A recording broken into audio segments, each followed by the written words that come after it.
My name is Karen. I'll be chairing this debate, and my pronouns are he, she, or they. I'd like to ask my panel to introduce themselves as well. My name is Ed, and I prefer the pronoun is he. Hi everyone, my name is Lahabwe. I prefer she or her. Hi, I'm Jackie, and I prefer the pronoun he. Hi, I'm Steve Johnson. Okay. Speeches, like always, will still be 7 minutes in length. Here again, after the first minute, point of information are allowed to carry a third.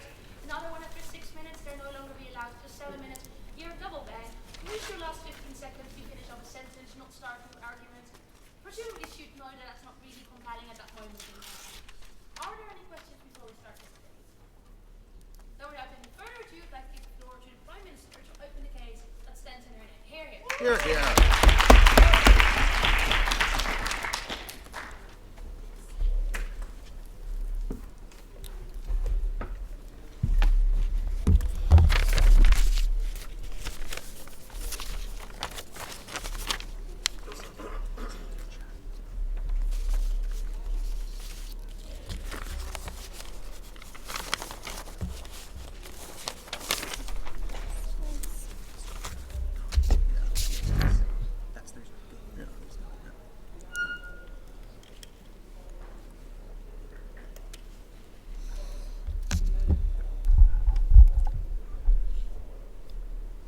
Madam Speaker, most of us understand events like the Holocaust through the lens of films like Life is Beautiful, like The Schindler's List.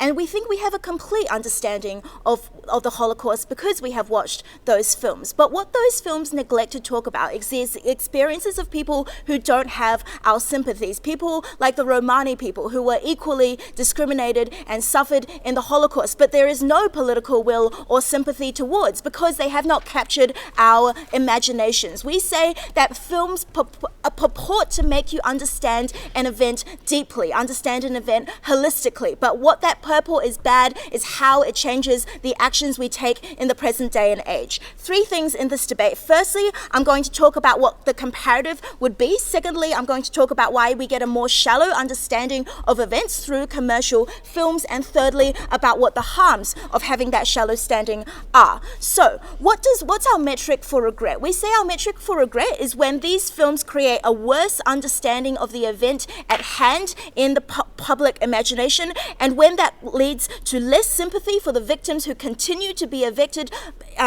by those events of oppression, and also when it leads to worse political action. What is the comparative? We say that we would rather have people learn about oppression, to learn about crimes against humanity through things like documentary, through things like the school curriculum, like museums, like the Holocaust Museum, like the one in Cambodia, like concentration camps being turned into museums and having tours through those things. We would also prefer to give veterans and survivors a platform for them to speak, to have those be at very public ceremonial events, and for politicians to endorse those speeches. We say that those things lead to a more complete and more nuanced understanding because there is more time to explore, because a plurality of voices are celebrated, and also because those voices are likely to derive from sources that actually experienced what happened.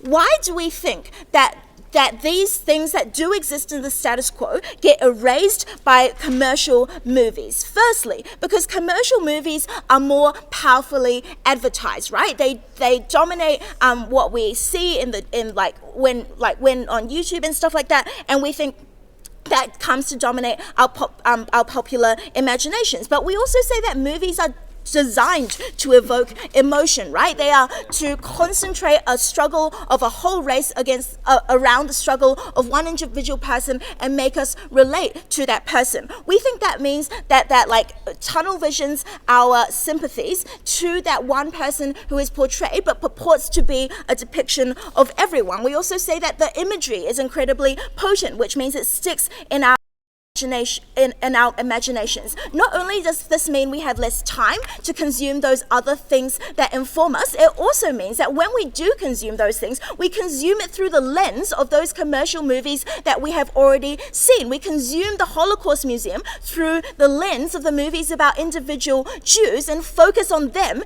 as our victims. We also say that documentaries, in order to be successful, capitulate to the easy narratives that are sold by films because that is more easily easily digestible, people find it more relevant, people find it more touching when it's around the context of a story they've already seen. Opening. How many people watch commercial movies versus documentaries or books and so on? Yeah, okay, we're going to prove that you get a more shallow understanding through commercial movies, which is actively bad, even if the alternative is not to consume those other mediums. But we also say that things like the Holocaust, right, things like slavery, they're like obviously things that that people would feel they need to know about. They're such important shapers of our culture. They're such important parts of our cultural memory. So we think that when those films don't purport to give them an understanding, they will seek out alternative sources. Why do we get a more shallow understanding? Two reasons. Firstly, about the limitations of the medium. We say that commercial movies want to sell simple stories with heroes and villains. They want to sell you a side that is good, that you become emotionally attached to, that you cheer for, and a side that is easy to hate. We say ways in which they do that is, for example, to set up an easily recognizable victim, right? Somebody that they don't need to establish as a bad person, but somebody you already know is a bad person. We think in many cases this is done racistly, on the basis of race. They set up the Japanese as evil. They set up the Vietnamese as evil, and they demonize the racial other because that's really easy for a predominantly white audience to understand. We think that shapes our understanding of those races in a homogenous way that is really bad. But we also say that like a film is never going to depict, say, the Nazi Germany as a product of economic conditions, as a product of nationalist rhetoric, as a product of having been descended from the Volk, right? They're just going to set up this one powerful leader and use that as the reason why those bad things happened. And we think it is actually true that that's how we understand the Second World War, right? That we think of it as one guy, and that's why like that killing baby Hitler motion was set, right? Because we presume that that would be the end of the Second World War. That makes us worse people because we don't interrogate the complex conditions that cause these acts of evil, these crimes against humanity, and we don't recognize them when they happen in our lives. We think Trump is the only problem with America, but we don't understand that it comes from deeply racist rhetoric, right? Okay, so secondly, on commercial interests, we think that there's an incentive to cater to mainstream political opinions. So you depict Jews in a positive light, but not Romans, because they're still widely hated in Europe, right? We also say that the majority of Hollywood actors and filmmakers are white, which means you have an incentive to cast them in those lead roles. You only depict white victims, but also you depict white saviors. Films about slaves have Brad Pitt coming in and being an abolitionist that saves everyone. We think that's really bad. Why is a shallow understanding worse? Firstly, for victims who continue to be affected, because some stories are erased and sympathy is like targeted to a narrow group of people, like the Roma. We think we've done enough for the Holocaust in redressing the Holocaust because Israel, but we don't recognize their rights. But it also removes attention from people like veterans. It drowns out their voices. It forces them to capitulate to narratives that are foreign to their own. But secondly, it means we think about issues simply. It means that we think that like removing Trump from the election is enough, but we don't interrogate the fact that every one of us has things that could lead to crimes against humanity within us. We don't interrogate those views because they're not part of our moral imaginations. That's why we proposed Promoting.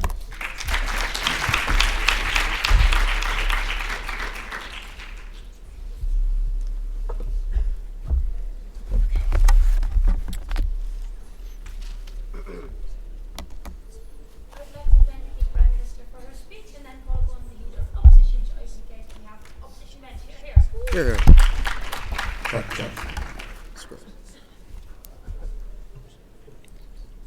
Members of the panel, atrocities happen when individuals are ignored, dehumanized, and not given their rightful place in society. On Side Opposition today, we tell you that commercial films, although they may not go all of the way to depicting exactly what happened like a history textbook might, they make valuable steps in the direction of allowing us to ensure that atrocities never happen again.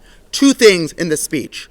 First, what do these films actually look like in direct conflict with opening government? We would posit to you, first, that films actually are fairly authentic and that there are incentives to do so, but secondly, that the trade-off is not what they tell you it will be. Secondly, though, even if it is the case that the films are unnuanced, as opening government tells you, why it is in principle better to have some films to perhaps have non-ideal firms rather than none at all.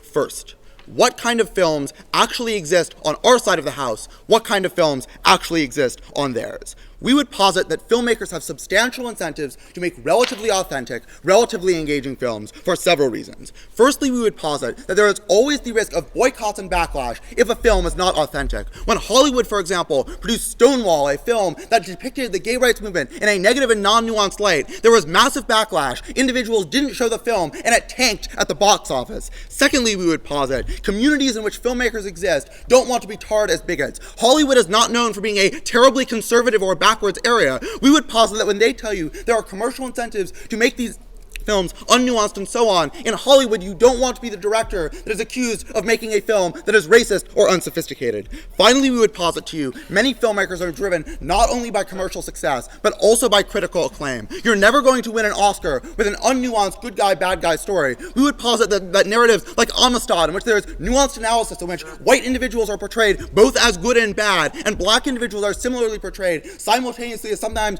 doing heroic things and also being cowards like other individuals are. You do get that kind of critical acclaim, and that's what directors care about. What do they tell you on the comparative? Firstly, they tell you there are limitations because of the medium. You have to portray it as good guys and bad guys. Firstly, I would posit this is simply not the case. Films like Schindler's List, for example, do adequately describe, for example, the economic devastation that existed in the Second World War, right? It is the case that Schindler turns to helping the Jews because there was the economic devastation. He was about to have to close his factory. But secondly, we would posit, even if it is the case that these films are not terribly nuanced, in many instances, the story of atrocities isn't terribly nuanced either, right? We would posit, for example, that the Armenian genocide was probably a bad thing, and that you don't need to have a particularly nuanced account to demonstrate that the Ottoman Empire had clear incentives to get rid of a particular ethnic group.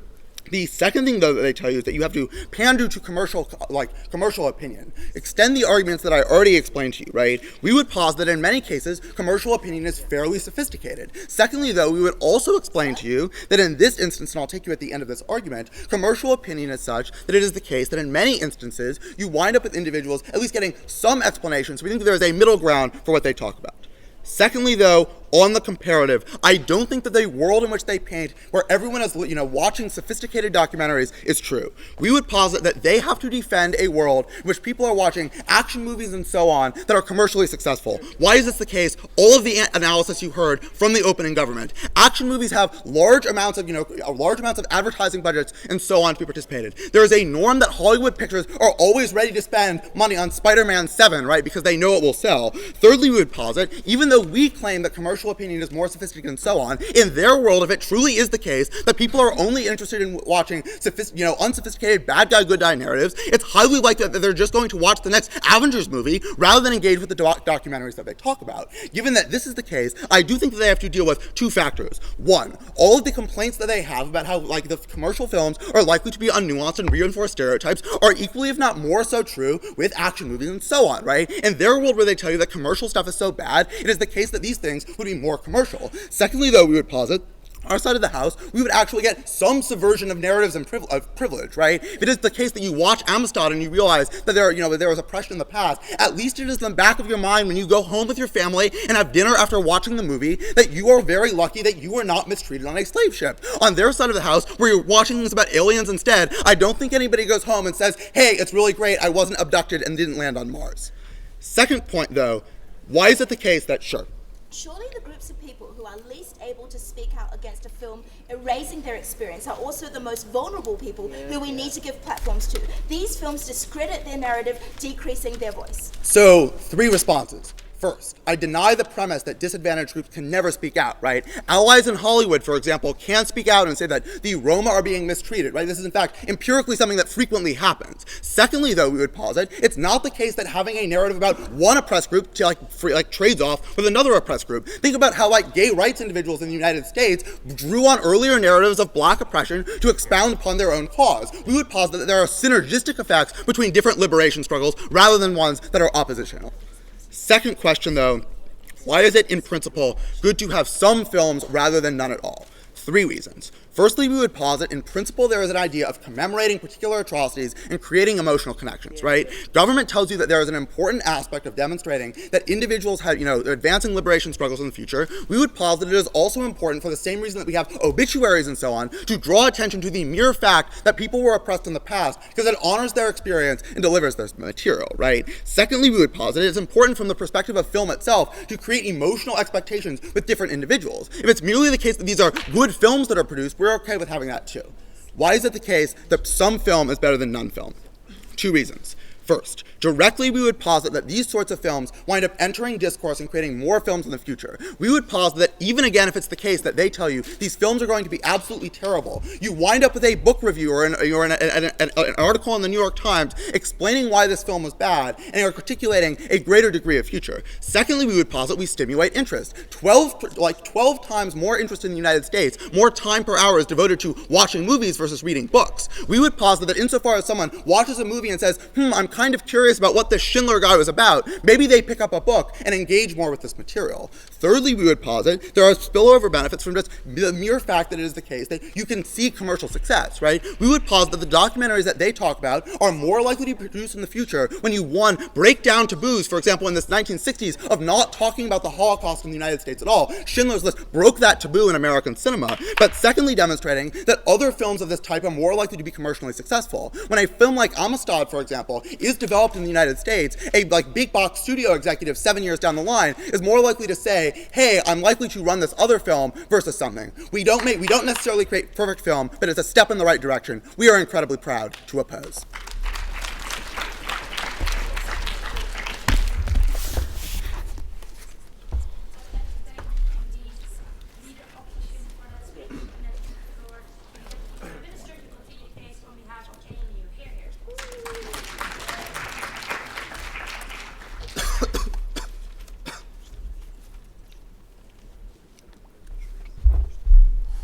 Nope.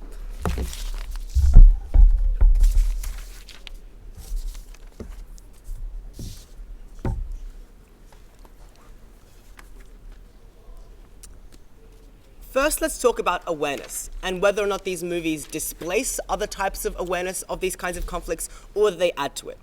The first thing to note is that opening opposition in their speech just conceded that there is already a large amount of social and political will to attempt to understand these things. Their very own speech said governments and societies create norms in which they said it's important to understand various types of atrocities. And that's what Jesse told you at opening government, that said there was already something in people's heads that would drive them to seek this kind of understanding. And in the absence of movies, would drive them to seek understanding in the documentaries and so on and so forth, that opening opposition thought it was ridiculous to claim that they would search for. But here in substantive is a reason why in our world people actually are more likely to seek those other kinds of understanding. Because in our world, as they said, it's a civic responsibility. So we feel it's part of what it means to be a moral human being, but also part of what it means to be someone who lives in Australia or someone who lives in Israel, or someone who lives in America or anyone else, to learn about those things. It's part of what makes you a good human being. Whereas in their world, it's reduced to that.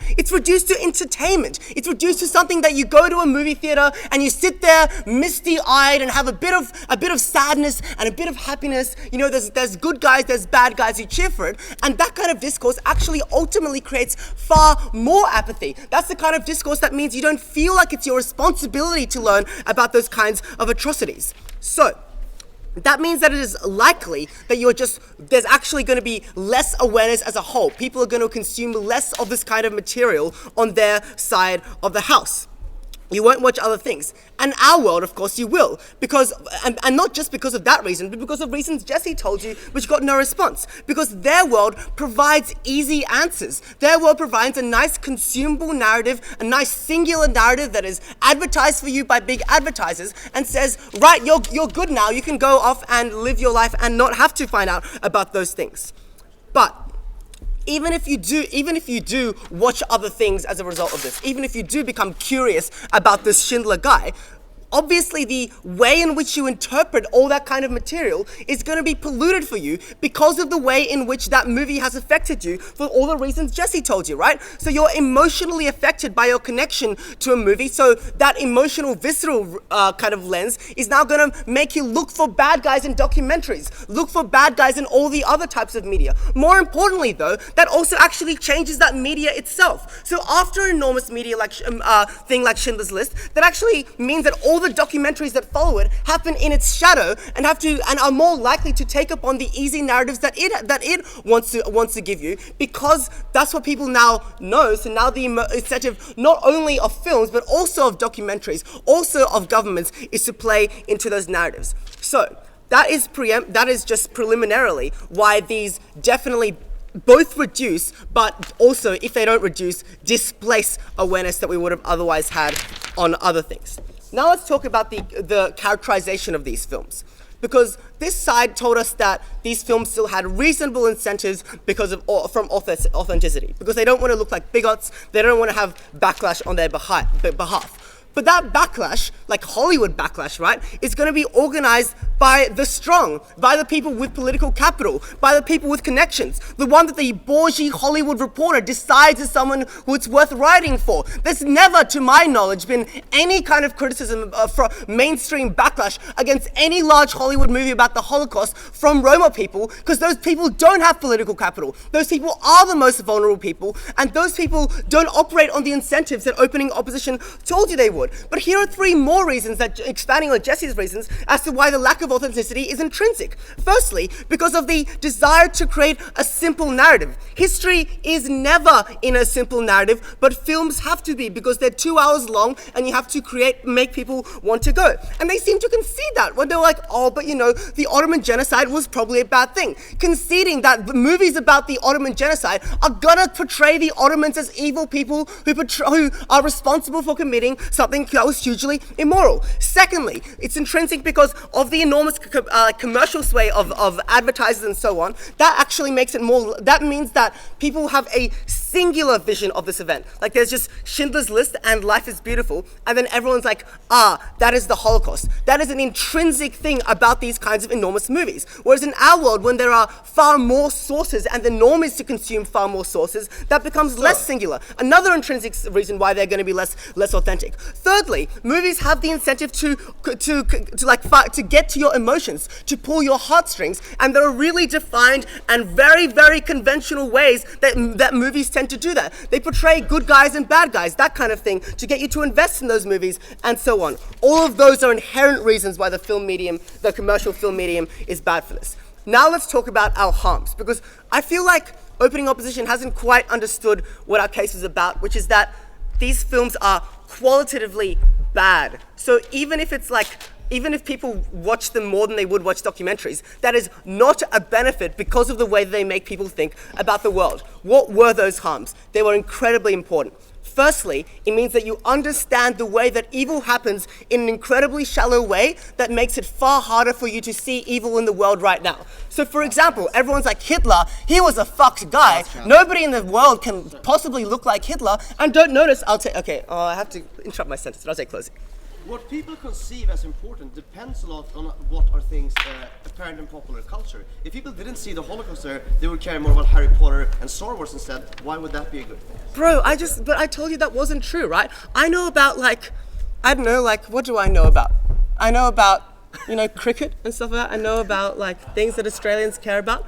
Australia, national identity is as potent a force as popular culture, and we think it's better if it happens as a type of civic responsibility than on your side of the house. So, people don't realize that the way Donald Trump has risen to power is eerily like the way that Nazis have risen to power, and they would understand it if they understood history in the way that they would on our side of the house. But secondly, let's talk about the political effects, which got no engagement from that side of the house. We told you there were incentives, inherent incentives to portray the whitest and most mainstream victims, but also white saviors, and also otherized kind of racialized enemies like the Ottomans, which they conceded would be what those movies would look like. And that not only was just like uninclusive in a way that was harmful, erased the most vulnerable people's experience, but also incredibly harmful morally. It made us think that all that black people need was for a nice, like cool Brad Pitt type savior to come in and save them, and therefore played into the discourse that made white people think that they were better than people, that black people needed saving. All of those kinds of things were incredibly politically harmful and inherently morally harmful. We're happy to propose.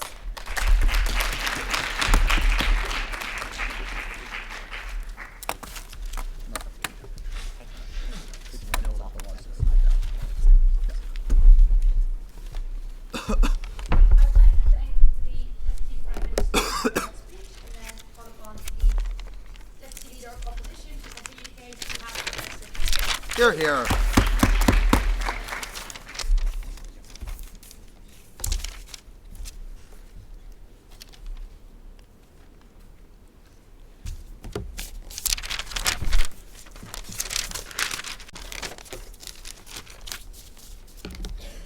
right, everyone ready?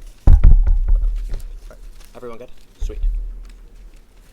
Unfortunately for opening government, it's not the case that when people don't watch mainstream films, they spend all of their time memorizing matter files. 3 things in the speech. First, number of observations of the comparative. Second, who gets more awareness. And third, who gets better awareness. First on the comparative. Literally all of side propositions' alternatives are not mutually exclusive about civic education, about all of the other ways in which people learn. The central question in this round is who is more likely to get individuals to turn to those other sources in the first place. Few reasons why we're preferable. The first is when it becomes an integral part of a cultural milieu to know about particular events because it's in the mainstream media, people are more likely to question and subvert the dominant narratives. So when it's the case that Zero Dark 30, for instance, pointed out the US torture regime, more individuals were critical of the government and it led to political will, which led to torture reports being actually released. It is that narrative that allows for all of the subversion that side proposition wants to achieve. Second, though, it makes us more likely to understand our own privileged position, an argument that went under-responded to in the previous speech. When it's the case that each and every one of us can realize that we weren't victims of those atrocities, but rather we were a victim of historical privilege, it makes us far more likely to support the sort of political messages that side proposition wanted to talk about. That means that all of their benefits about how civic education and so on are the mechanism by which you get nuanced understandings happen better because we're the ones who make it necessary for you to be a part of living in a progressive society to know about that in the first place. They've literally already lost the debate there. But second of all, though, on their side of the house, though, the way in which people learn, absent of commercial film, is actively bad. Why is this the case? Because we would posit to you that their alternative of individuals learning from their communities is often far less liberal and far less progressive than Hollywood. Why is this the case? It is just as how in many societies there are often deep pockets of conservatism, those areas are far less likely to highlight the oppression of the Roma people. It is far more likely that you get that sort of discourse when you have individual students pointing out the fact that there are films that talk about the Holocaust more broadly. That there are films, for example, like Blood Diamond, which actually point out the fact that diamonds, for example, that we wear and buy for our significant others are often the product of the blood that has been spilled on the streets of the Democratic Republic of the Congo. They talk about how you get civic, and people believe it's a civic duty, and therefore people will learn all about this. Look, jury duty is a civic duty. Being drafted in many cases is a civic duty. It's not the case that people all of a sudden, just because that's a civic duty, know about all of the nuances of our legal system. In fact, people are more likely to view that it's a civic duty when all of their friends watch Schindler's List, and then they feel as if to be a normal human being, they probably have to have some sort of baseline cognizance about what previous atrocities happened. But third of all, though, we believe that on their side of the house, the comparative movies and films that people watch are actively worse. Maybe it's the case there's a savior complex. Fine. But but the comparative that they get when conceded in the previous speech is people watch bad action movies instead. Why is that worse? Because all of their arguments about how in general people don't get a perfect understanding happen worse when that is the primary mechanism that they watch. When individual students at lunch, for example, in college, for example, are talking about the previous Batman movie as opposed to movies like Zero Dark 30, it's still far worse for discourse. On the comparative, I just think they just haven't engaged. Second, though, in this speech, who gets more awareness? Because the entire crux of their advocacy is premised on the notion that worse awareness is like, even if it's like imperfect awareness is worse than no awareness at all. It is quite clear that we get better awareness about these issues, right? At least on a superficial level. They largely concede that on their side of the house. The question then becomes, if we can demonstrate that superficial awareness is preferable to no awareness, that means the best possible iteration of their model is still not sufficient to vindicate a proposition bench. What we would suggest to you, that individuals in general, when they're more aware about issues, are more likely to learn about those issues in general. So when it's the case that you watch a particular film that, for example, made a lot of money in the box office, you're far more likely to learn about the actual things that happened wrong in that particular film. Before that, I'll pick your extension. Yeah, the problem, sir, is that once you watch Hotel Rwanda, you create an impression in your own mind that you know everything about that conflict, and you're not interested in deep research. We believe just superficial knowledge is not enough to create political activism. So if that argument is true, that is reliant on human psychology, that individuals, once they learn a small amount, think they know everything. If that's the case, we think it's far more reasonable for individuals to in general learn something from 2 hours of a movie as opposed to some other source that they would read. But second and more importantly, though, we would believe that in general, if that argument is true, there's always some individual who can always call that out. And that's what I'm going to talk about next, why we get more nuance of atrocities in general. This argument is going to directly clash with all of opening opposition's material and also take out the extension I'm sure we're going to hear in the next speech.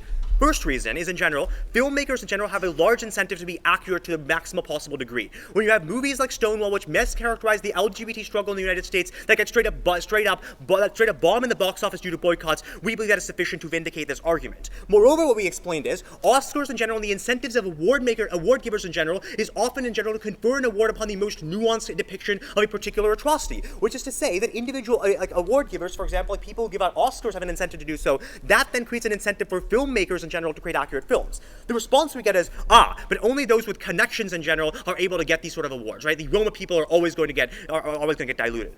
On your side, what is your advocacy for the Roma people in general to get any sort of political leverage? On our side, the Roma people can go to a particular newspaper and say, look, Hollywood completely screwed us over. They misdepicted everything about our struggle. On our side, there's at least a clear target that's public, which makes it far more likely for news reporters to do this. Additionally, though, there are often journalists in general who specifically make their entire career on pointing out flaws in Hollywood films. That means we have particular people giving the very platform for the underenfranchised people. Look, it is a sad reality that there are underenfranchised groups that have no access to the political system. On our side, we get them comparatively more access. That's why that argument is a win for us. But second of all, though, we believe that in general, even if it's the case that there are some factual inaccuracies, there's some savior complex, the best possible case for opening proposition, we believe that in general, newspapers in general will call that out in particular and target it. So on their side of the house, people still have all the negative stereotypes, think that they're still ignorant in their downtown basement in rural Texas, and think they know everything about the world like closing proposition wants to talk about. On our side, when the New York Times calls out Zero Dark 30 for exaggerating the role that torture played in the capture of Osama bin Laden, it is far more likely that individual people are aware of those particular issues. So on their side, people are still unaware. On our side, when people watch the film and the next day see the New York Times headline saying Zero Dark 30 lied, they're far more likely to be aware of those wrongs. On our side, we get a platformly comparative that's better. That's why we get better comprehensive responses. Quick pieces of extraneous rebuttal that hasn't been dealt with already. They say that in general it pollutes you. In general, people in general, it often affects the way in which you view other facts. True. The question is whether it pollutes you in a positive or negative way. We believe that it pollutes you in a positive way because it at least gives you a broad-based understanding of basic facts that actually happen. They talk about how in general it makes us complacent and feel not responsible. This argument is just wrong. If I watch a film and see massacres of hundreds of thousands of people on film in brutal horrors, that is far more likely to feel as if I have some sort of duty to correct for that, as opposed to reading it in a textbook, which is the best possible comparative for them. On all facets of this debate, we've cleanly won. They get comparatively less access, they get comparatively less nuanced access. So proud to oppose. I'd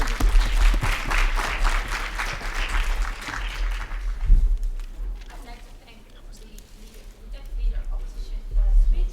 Moving on to the second half of this debate, the floor to the member of government on behalf of Belgrade and Care.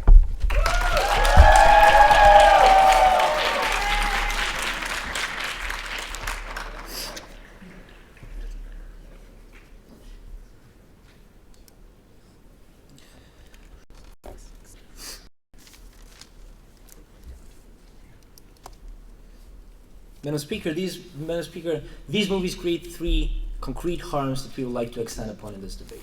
One, when it comes to identity, it creates harms to identity of A, victims, and B, perpetrators of these crimes, and it boxes out certain identities as to being forever a victim and forever a perpetrator, which actively harms the political discourse in the status quo in many countries, Madam Speaker.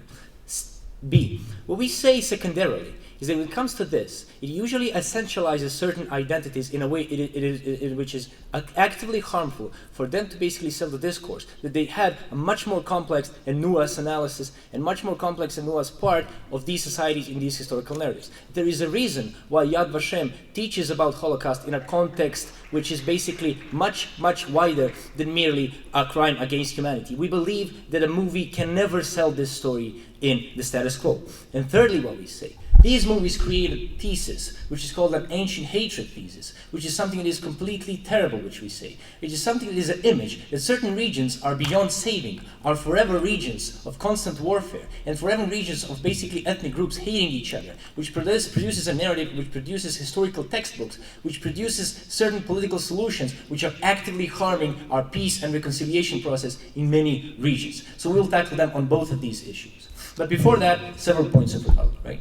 First of all, what we see is most of these movies, unfortunately, right, succumb to status quo bias, which means that they have a commercial incentive to sell stories which are already, up to a certain point, normalized in reality. That means that you usually get stories which are already in the status quo to a certain extent familiar. That means that it's very difficult on both sides of the house, and we say that even if they are right, to get fringe issues and fringe stories. So we say that to a most larger extent, it can be a non-comparative issue. But more importantly, they provide us with two incentives as to why these movie makers have every sort of vested interest, right? To make a realistic depiction of something. Now, we say first incentive that they've given us is basically that you get a backlash, right? What we say to that is that the reason why you get a backlash is when you basically make a revolutionary movie, which is something that the majority will not consent to. This is extremely rare, Madam Speaker. Because you have an extreme commercial interest to make money, to make huge profits, then you also have a commercial interest to create a historical narrative that is already, up to a certain point, the historical narrative in the status quo. That is why this backlash is weak at best at many cases. But secondarily, what they say, they want to get awards like Academy Awards, which basically get, for some reason, which is left unproven, to movies which are historically most accurate, right? Here's what we respond to this.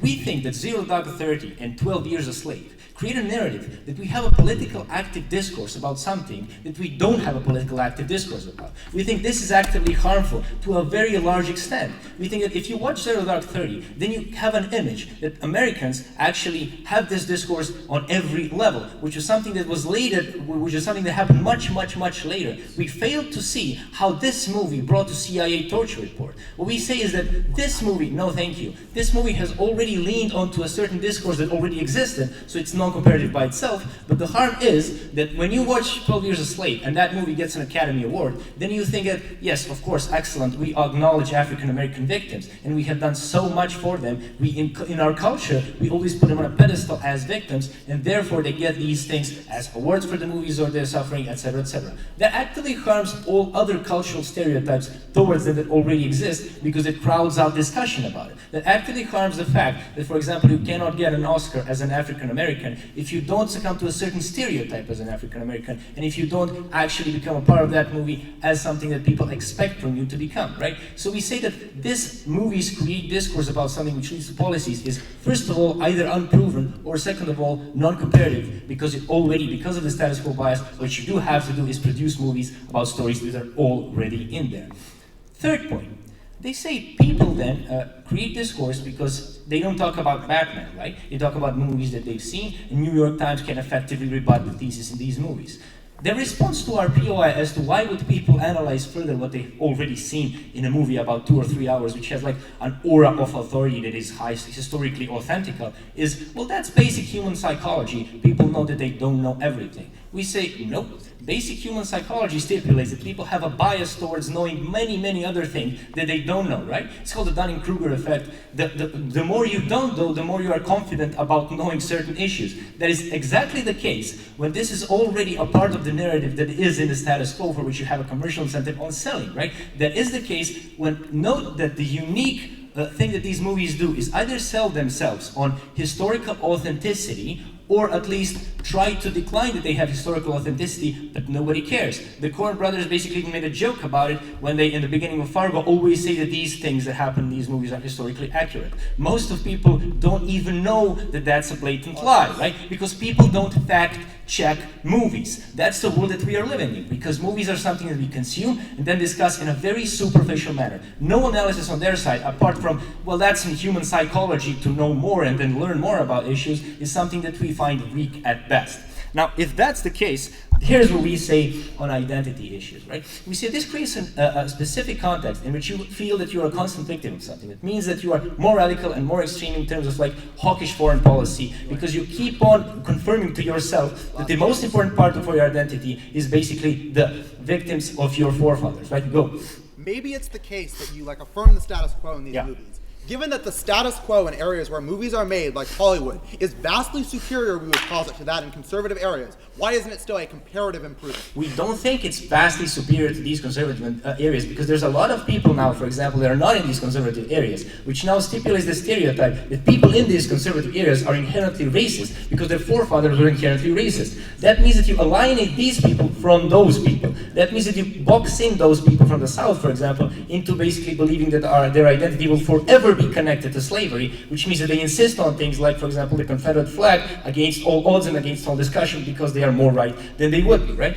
But we see that this narrative, like apart from the fact that you believe that you're a constant victim or a constant perpetrator who actively harms this political discussion, the narrative of ancient hatreds is particularly pernicious, right? Things like Rwanda Hotel, things like movies about Yugoslavia, create a narrative that these nations are hating each other, right? Create a narrative that whatever we do, there is constant war there. There is constant war, which means that you create a narrative in which political discussion about them, like for example, current political discussion in Syria, is that, well, that these contexts are way too complex for us to engage, because they will always wage war about it. We think that that's harmful because the peace process there can be actively harmed by this narrative in the West. We think that this is something that the closing has to respond to as well. For all these reasons, we beg you to oppose this.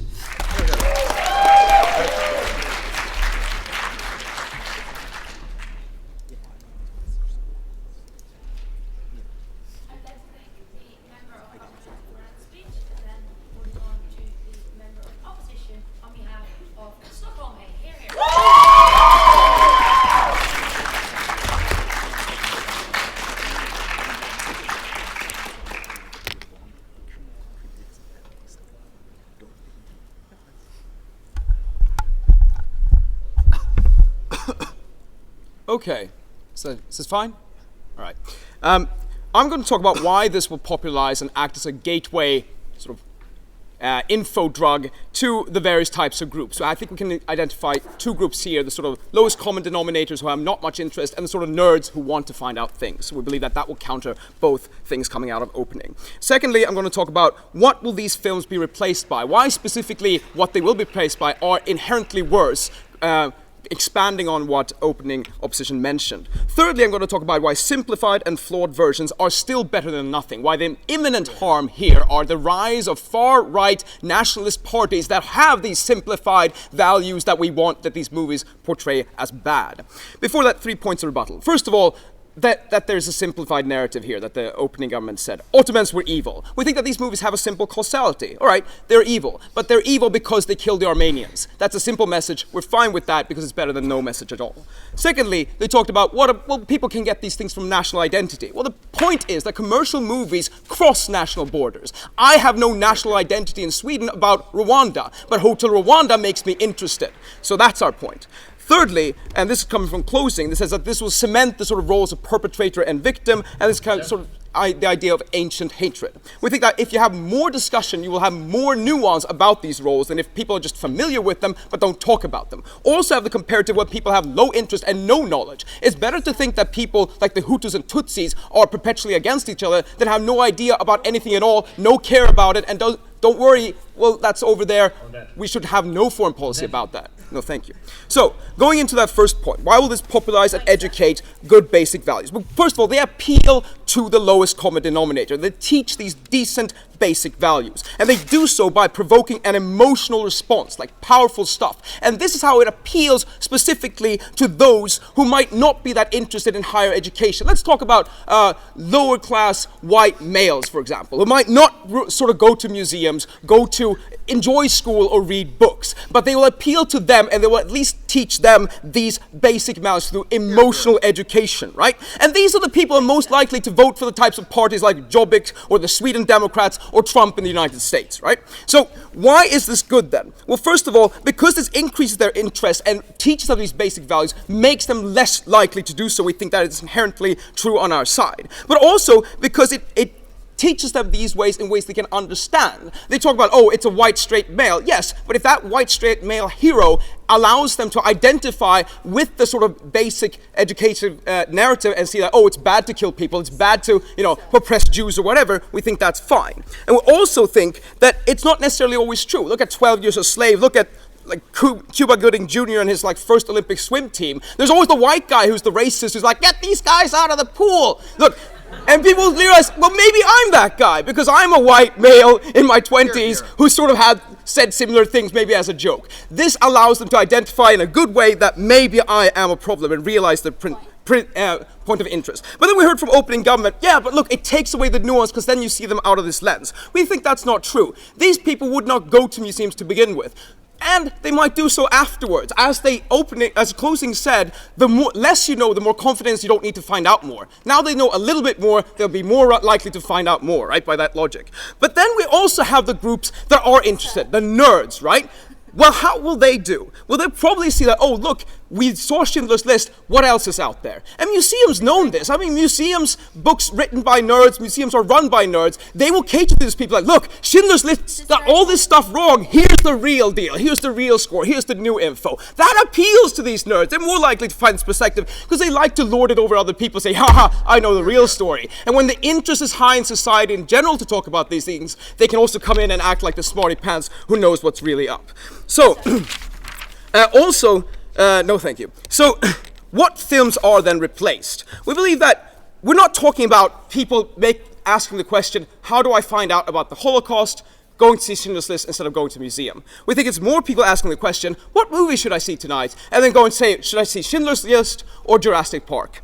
We think that because these are commercial and Hollywood wants to make money, they appeal to the lowest common denominator. Those are the people making this kind of choices, right? And so instead of taking this and watch rom-coms or action movies, rom-coms which perpetuate privilege narratives like rich white problems, like, oh my God, I can't get a boyfriend, or action films which perpetuate worse stereotypes, as opening up says. But why do they do so? Because they can get away with it. Why? Because their intent is not to educate or act like good things, but just to have people get a good time. That's why when Snatch shows off Roma people as, pikeys who are just thieves and burn things or whatever, people think that's fine and they don't get that kind of criticism because that's not the purpose of the movie. They just want to have a good time. And that also makes disadvantaged groups that are disadvantaged on both sides less likely to speak out because people are not interested in hearing that criticism because that's not what the movie's about. I'll take opening. You claim that these films pique interest about their subjects, like Schindler, but that creates an incentive for documentaries and books to pick up on these subjects and means more mediums cast a German as the primary victim of the Holocaust. Isn't this regrettable? Actually, that's a common misconception. Look, what we're saying here is that they'll contrast themselves to this because the documentaries want to tell a new story and hence a new perspective. So we would love, for example, to instead of have these films have like the filmatization of Solzhenitsyn's Gulag Archipelago, or instead of going to these movies, people instead fly to Rwanda and go to the Genocide Museum in Kigali. It's a great experience. I've been there this summer. But they're not going to do that. They're going to see these action movies, right? So why are these simplified and flawed versions better than nothing at all? Because when an idea is complex, there might be reason to say that having a flawed understanding is worse than no understanding. But these are simple ideas. It's bad to oppress a certain minority. It's bad to kill Jews or to oppress people for their skin color or religious identity. These can then be transferred to other groups, even if they're ignored, right? Because Roma people are also ignored in similar fashions other ways. So what's the comparison here?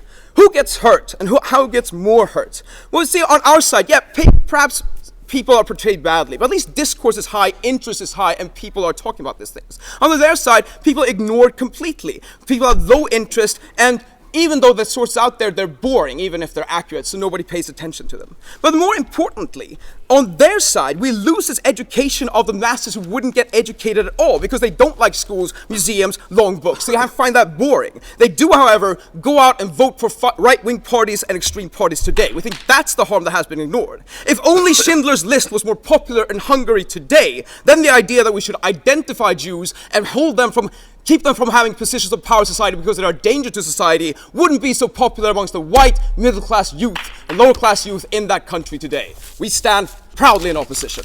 Here, here. I'd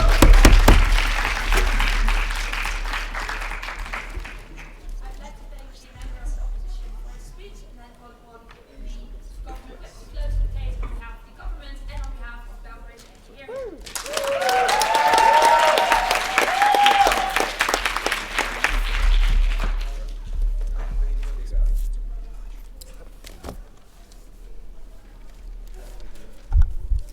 Okay? No, it's not. Okay? No, great.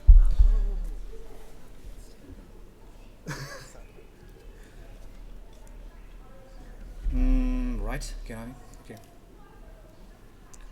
Interestingly enough, white male who don't go to museums, who still believe that Hutsis are inherently against Tutsis are the problem in this debate from the side of the government.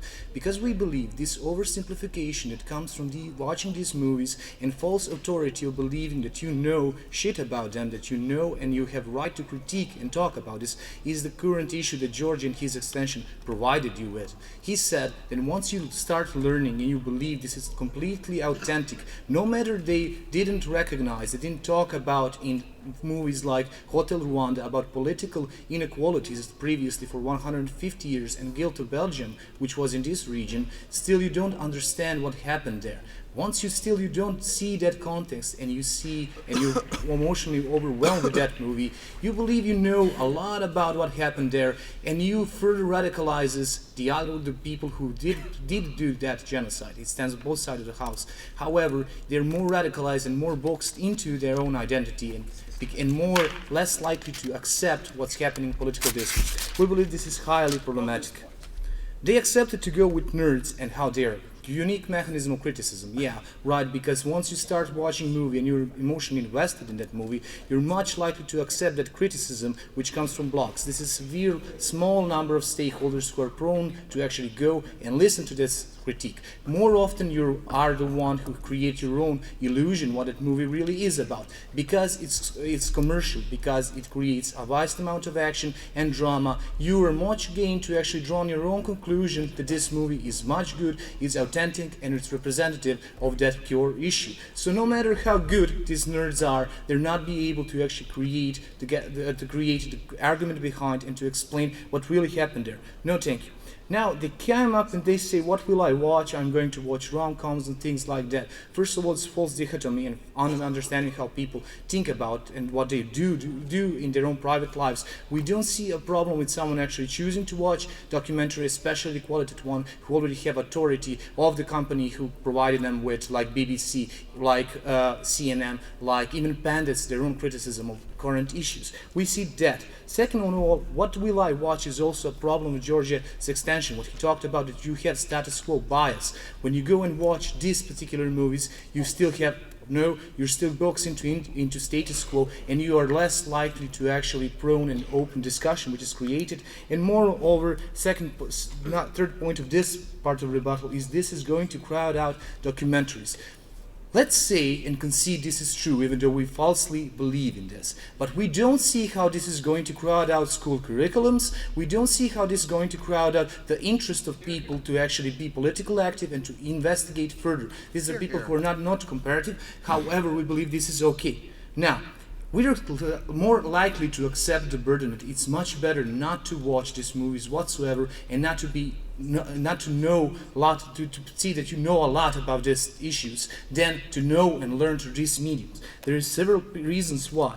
Firstly, is because that all emotional baggage it comes from, all the government talk about that mechanism, how you get emotionally invested into this. But not just that, it's a status quo bias and the authority that Georgie talks about, how you perceive them as authentic, and it's hard to challenge that authenticity that brings to the table. And secondly, is there is not going to be a backlash, so it's really hard to go against this movie. What does it mean? That if someone who wants to explain you the real background of what was like to be part whose family had a slaves in a background, it's not just that you were a bigot, that is true, but he still wants to explain you the economical background of that. He still wants to explain the religious context of that issue. However, he will know that now burden is much higher because more people watch and created status quo bias who perpetuates itself through these movies, so you're not going to have that criticism.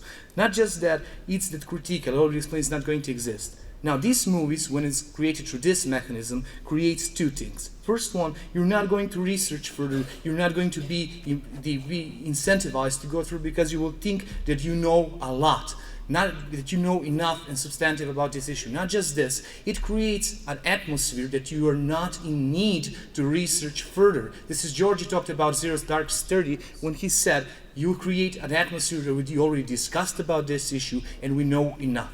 When you do have this point of analysis in the discourse, you're less likely to talk about this issue, you're less likely to go into real understanding of this. We believe from the side of the government it's much better not to have this false, even superficial knowledge which leads to nowhere, to not understanding deep points, than to have it at all. No, thank you.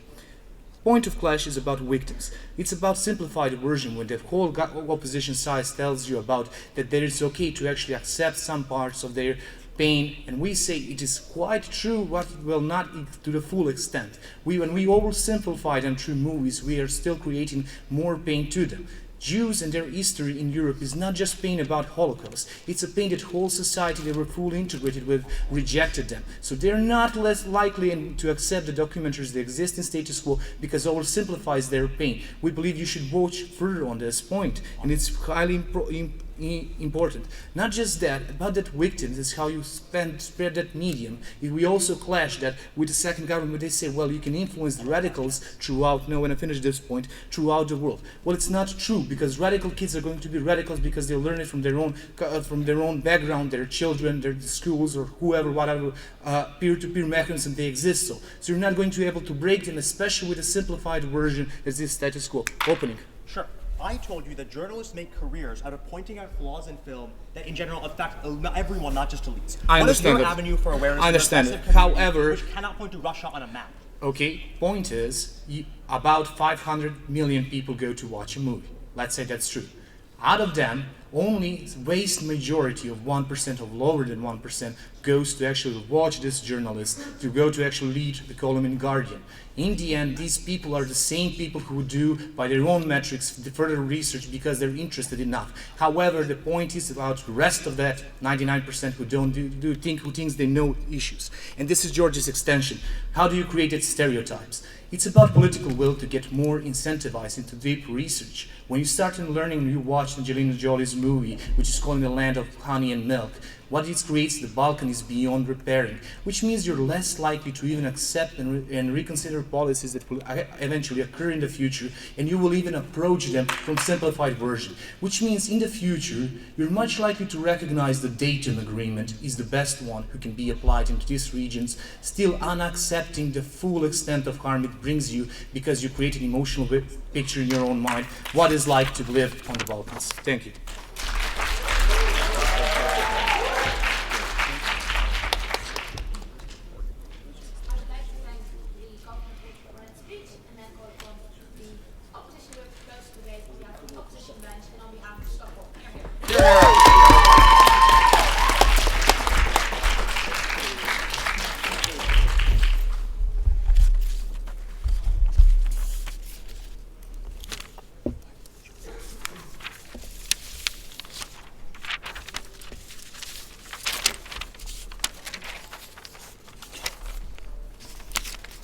Can I put these here? Yeah, that's right.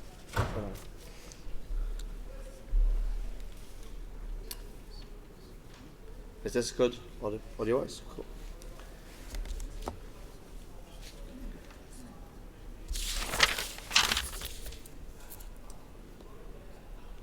Thank you for the floor. I'm going to talk about two things in my speech. Firstly, the positive results we get out of these movies, and secondly, unfortunately, about the comparative.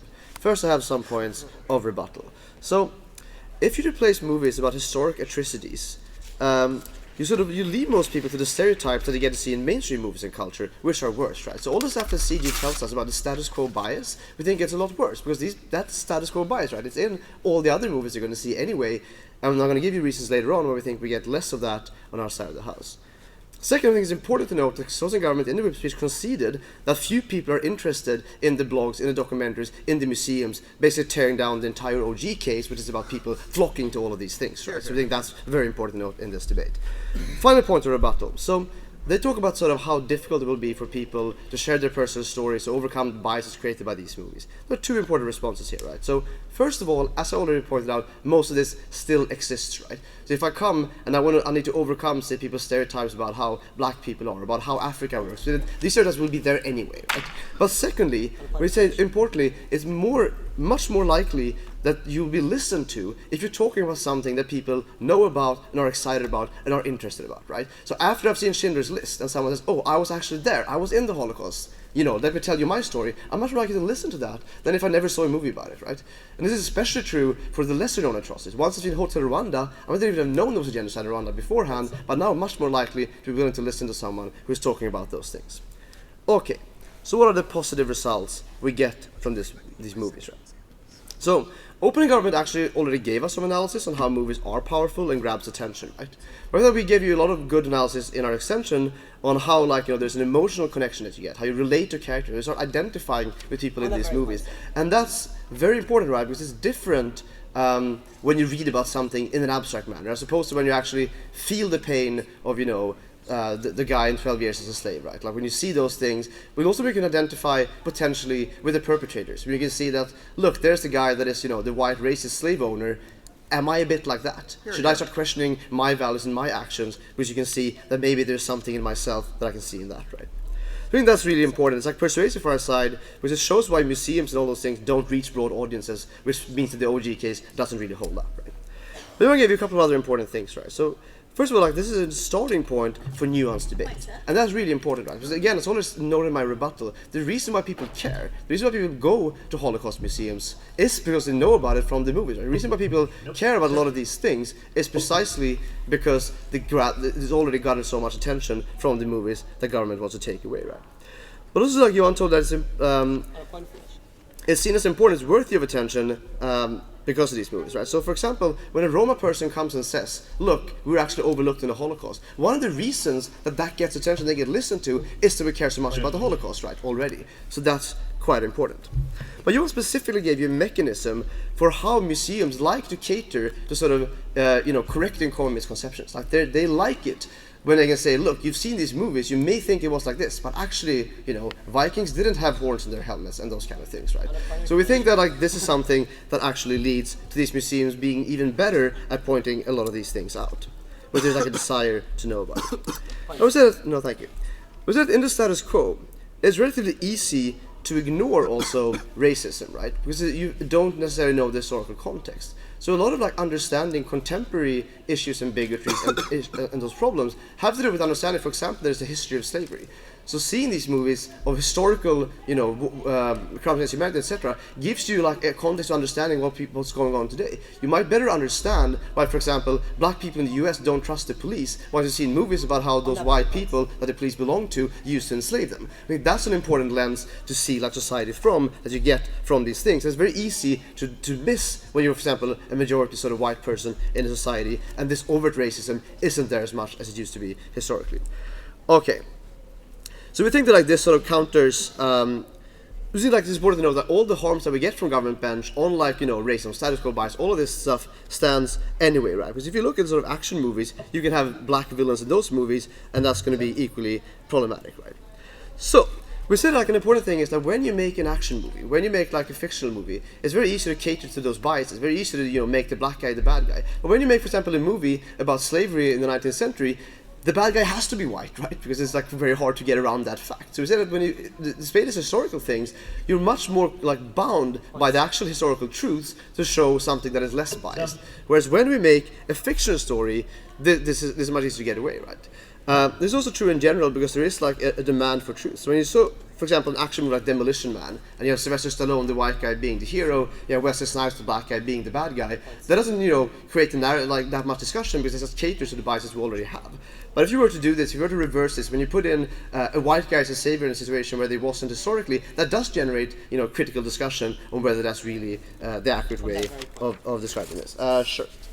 When I, as a white male, watch 12 Years a Slave, am I more likely to identify with the cruel slave driver or with the rugged white savior who's designed for me to empathize with, to make me feel good about myself, and to help me disavow the racism of me and everyone in my society? Sure. Right, what we're saying is that you're going to see the white savior in almost every movie anyway, and that's what I'm going to get to now, actually. I'm going to talk about the comparative, even though it feels a bit dirty to have that as a headline.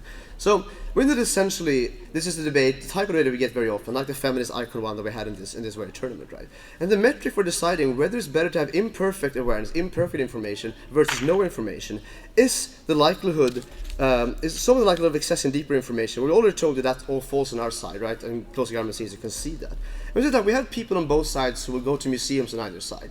We have people, they try to think that some people will go like, after we do this, that seems very unlikely. We say that we grab attention, so we're going to get more people to do. But the vast majority of people, let's be honest, are probably not going to go to museums or read in-depth blogs on either side of the house. Why do we win those? Well, we say that that's where our extension comes in and is really important, right? Because we want imperfect information when the basic idea, when the important ideas are things that aren't that complex, that are actually fairly simple. And in this case, that's the case, right? In a world of Trump and Jobbik and Orban and Le Pen, Islamophobia and anti-Semitism on the rise, the most important thing isn't subtle stuff about, white savior complexes. Like, we think that if someone thinks, oh, I'm maybe the white savior, maybe I should do stuff to combat racism, that might even be good. But even to the extent that, white man's burden is problematic, we say that that's a lesser problem than realizing that, hey, being racist, being enslaving people, promoting things like genocide, that's actually the really, really important thing. We need to provide people who aren't maybe that sophisticated, won't go to many museums, with a basic moral intuition, a basic moral compass that helps them realize that when Trump says we should have a register of Muslims, that's a bit like Hitler. I know what Hitler is, I know that's bad, and that's why it's really important to have these movies and give that attention, and that's why we're very proud to do. Here, here.